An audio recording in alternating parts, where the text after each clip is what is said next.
he told me when I bought the boat, son of a bugger. Anyway, he told me when I bought the boat that I was that he was looking at it. So I called him back and I said, 45, Bobby. How much? He goes, would you take payments? And I said, yeah, I would probably work out we'd do a contract for you. And then I said, how much do you have? And he's like, I have nothing. I said, well, I need more than that down, bud.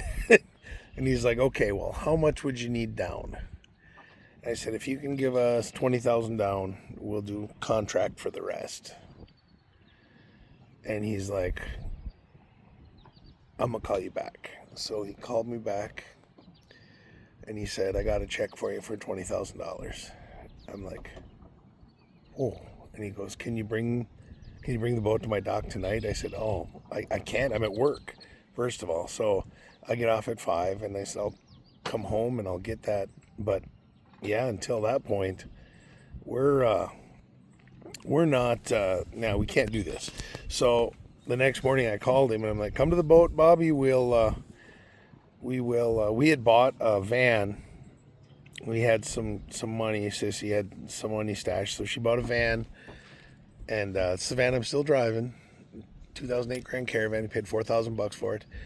We got Bobby came over there. Sissy jumped in the van and went driving around looking for stuff that we needed to get home, totes and things of that nature. And me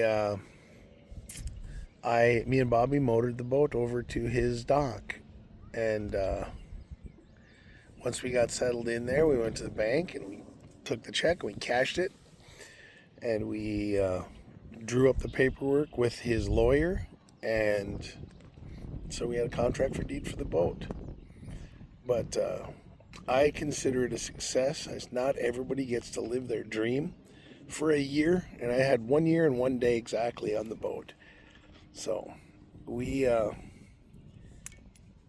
finished, we drove down with the van, drove down to the Keys and stayed in Marathon, went down to Key West, just because you have to see that when you're there.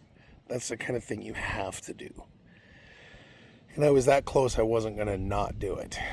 So we then proceeded to pack everything we own inside that 2008 Grand Caravan, which is smaller than the 2006 Grand Caravan, just so you're aware.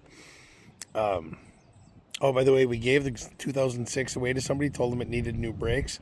He crawled underneath of it, and he crawled out from underneath of it, and he took it to a junkyard and crushed it because he was afraid of the rust underneath. Well, it's Minnesota. There's going to be rust. There was nothing wrong with that 06 Grand Caravan. That thing was awesome. But anyway, the rest is kind of history. We drove home. We made it home in time to see Kira play her last volleyball game that she played. And yeah, it was a wonderful experience. And would I do it again? I sure would. If I suddenly had some money and could afford it, I would jump on a boat, but I would take that little dude back there with me. We'd go cruising, and he'd have to get over his fear of sailing, but that's okay. That would happen. We'll figure it out, won't we, bud? Yeah. You want to go sailing? Not right now, but do you want to go sailing? Probably. Probably. Okay. Well, you guys, I'm going to have to edit these two little videos together because one was like 16 minutes and then I bumped a button and killed it. And then I got to edit it together. So I have to figure out how to do that, which I haven't done on my phone before. Got some birds chirping here, eating dragonflies. Hey, you let those dragonflies be. They eat mosquitoes. Anyway, I want you guys to know that the reason I hadn't done this before is because I was a little bit scared I would get kickback. And, please like, share, and subscribe, whatever. Comment. Let me know if you think that that it's a success or not a success story. Oh, leave them birds alone. They're going to attack you, bud. That guy swooped right at your head. Yeah.